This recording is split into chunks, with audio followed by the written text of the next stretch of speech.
dengan bersehati, berjanji setia sampai akhir, mengasihimu Tuhan, bersama keluargaku melayani Tuhan, bersatu selamanya mengasihi Engkau, tiada yang dapat melebihi kasih-Mu ya Tuhan. Bagi kami Engkau segalanya. Salam jumpa kembali Bapak Ibu dan Saudara-saudara. Hari ini kita akan memasuki minggu terakhir di bulan Oktober. Dan kita akan belajar bagaimana keluarga kita akan tetap hidup di dalam kasih karunia Tuhan, mengaku dosa bersama, menyesali bersama, supaya kehidupan kita selalu mendapat berkat-berkat baru dari Tuhan. Bacaan firman Tuhan dari Injil Lukas pasal 18 ayat 9 sampai dengan 14. Mari kita bersama-sama berdoa. Tuhan Yesus, kami mau bersyukur seluruh keluarga kami Tuhan rangkul, Tuhan kasihi, Tuhan bimbing, Tuhan pimpin untuk tetap hidup di dalam kemurahan kasih-Mu. Kalaupun kami suka melakukan dosa, ampunilah, dan pembaharuan yang dari Tuhan akan menguatkan kami meninggalkan segala kuasa dosa. Oleh karena itu, buatlah kami selalu menyesal di hadapan Tuhan dan membangun kehidupan yang baru. Berfirmanlah ya Tuhan, lewat firman-Mu ini kami akan diperbaharui. Kiranya Roh Kudus-Mu tercurah dan memberkati hamba-Mu juga. Dalam nama Yesus kami berdoa. Amin. Dan kepada beberapa orang yang menganggap dirinya benar dan memandang rendah semua orang lain, Yesus mengatakan perumpamaan ini. Ada dua orang pergi ke bait Allah untuk berdoa. Yang seorang adalah Farisi dan yang lain pemungut cukai. Orang Farisi itu berdiri dan berdoa dalam hatinya begini, "Ya Allah, aku mengucap syukur kepadamu, karena aku tidak sama seperti semua orang lain. Bukan perampok, bukan orang lalim, bukan pezina, dan bukan juga seperti pemungut cukai ini. Aku berpuasa 2 kali seminggu. Aku memberikan 1/10 dari segala penghasilanku."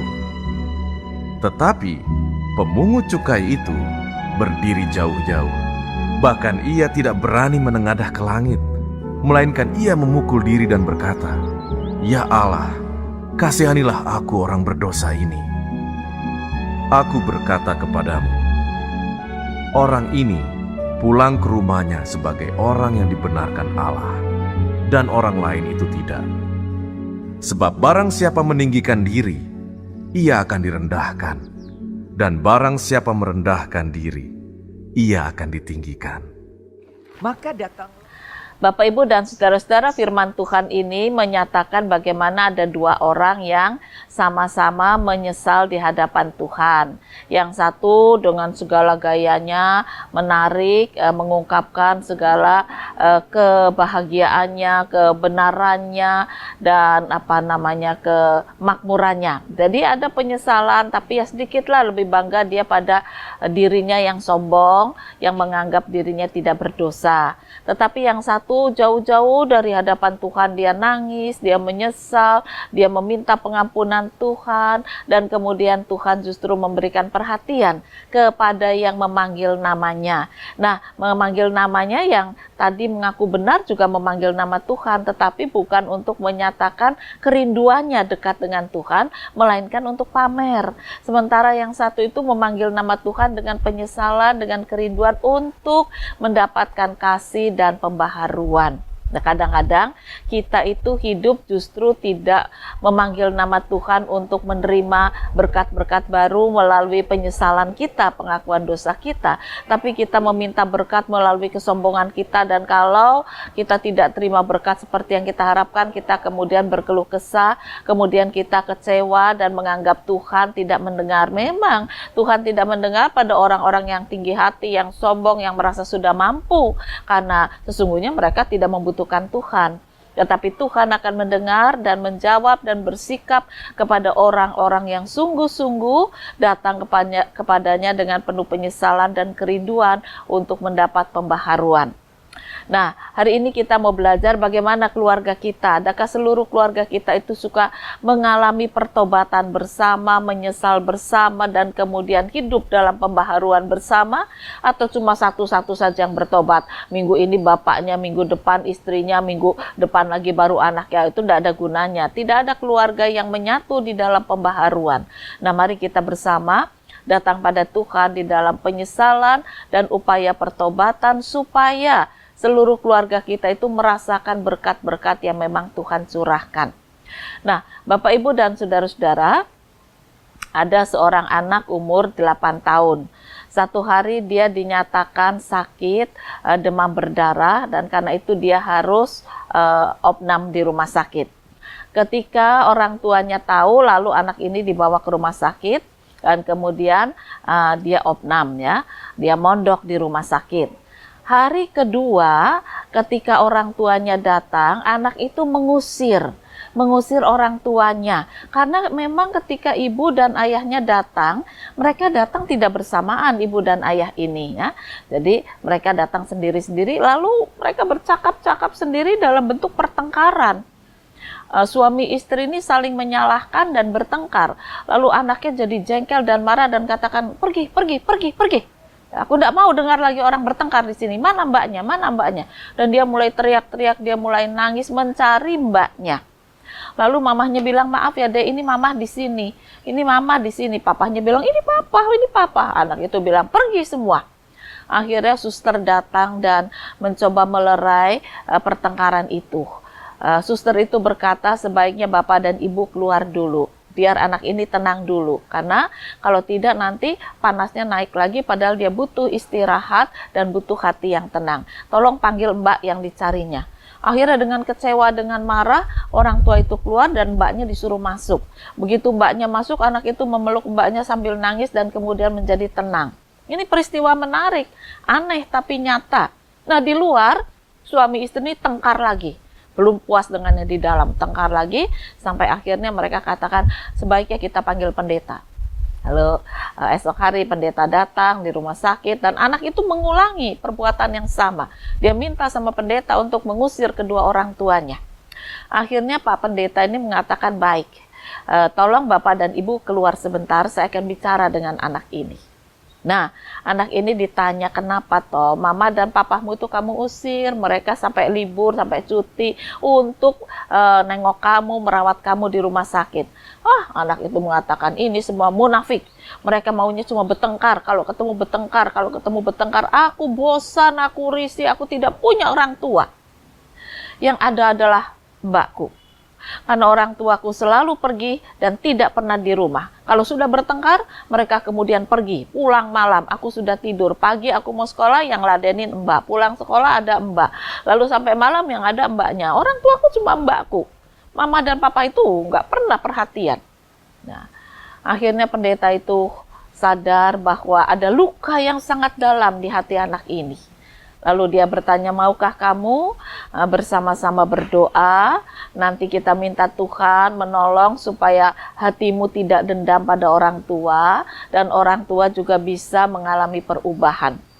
Pada awalnya sangat berat anak ini diajak berdoa, karena dia sudah tidak percaya pada orang tuanya. Akhirnya pendeta ini keluar berbicara panjang lebar dengan orang tuanya. Kalau kamu pengen anakmu sembuh, ya bertobatlah. Hentikan pertengkaran, apapun masalahnya.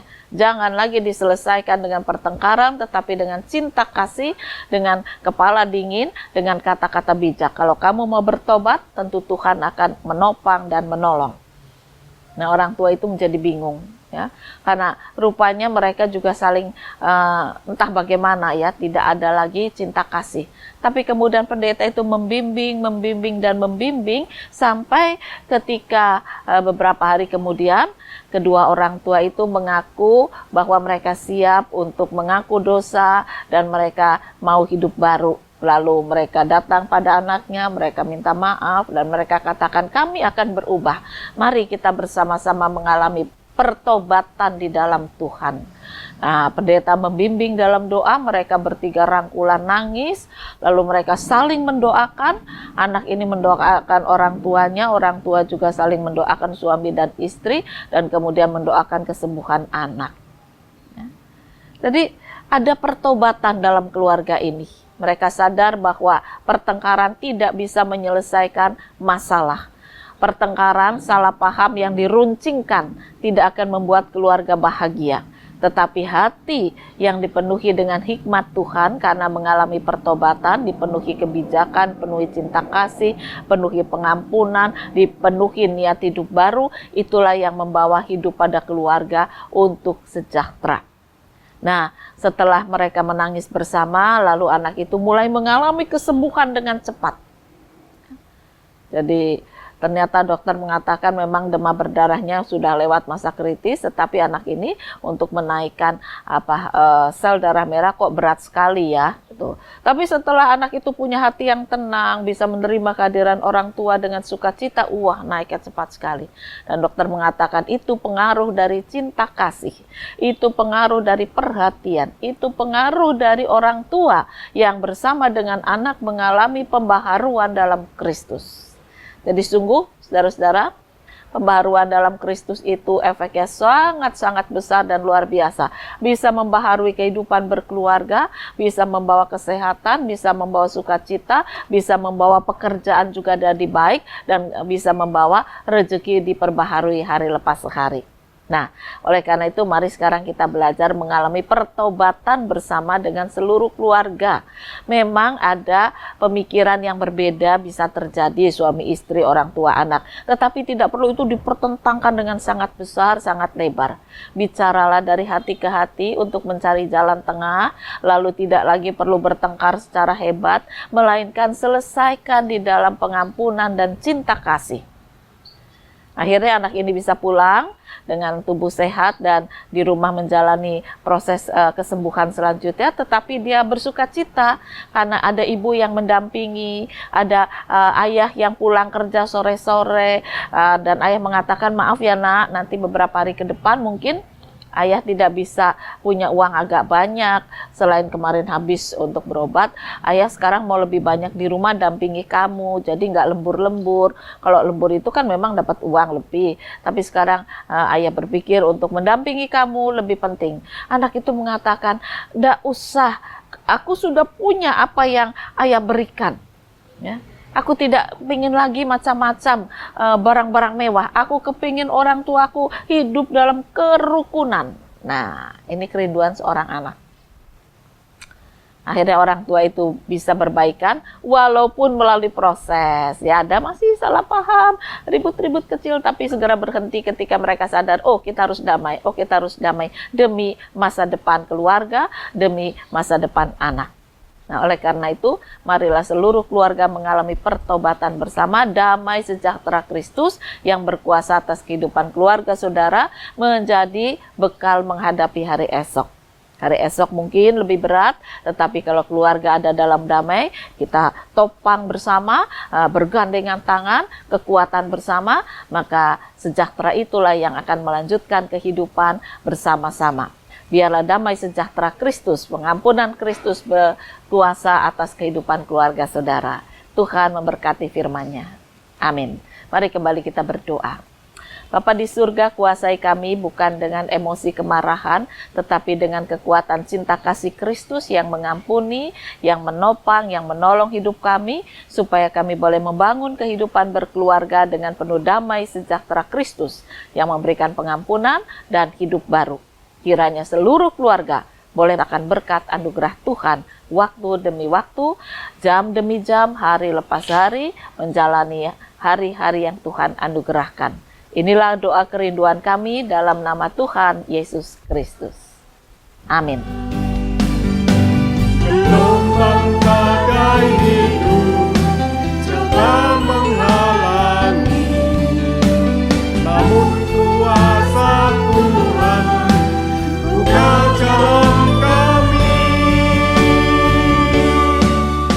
Bersama keluargaku melayani Tuhan, bersatu selamanya mengasihi Engkau.